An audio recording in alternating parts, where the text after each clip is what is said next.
बड़ी संकट में हमरी जवानी, मोर पिचकारी अब खोजे है पानी। है बड़ी संकट में हमरी जवानी, मोर पिचकारी अब खोजे है पानी। यह सब सोच के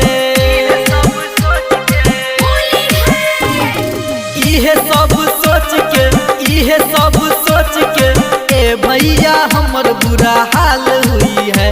अगर होली में माल ससुराल गई है, अगर होली में माल ससुराल गई है। कैसे के मनेगा फगुआ एही साल ही बवाल हुई है।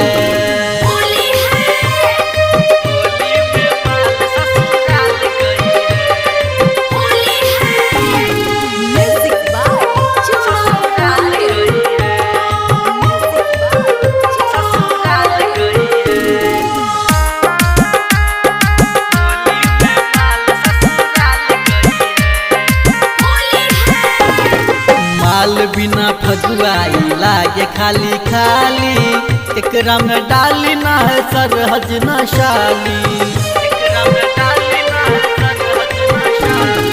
माल बिना फगुआई लागे खाली खाली, एकरा में डाली ना है सरहज न शाली।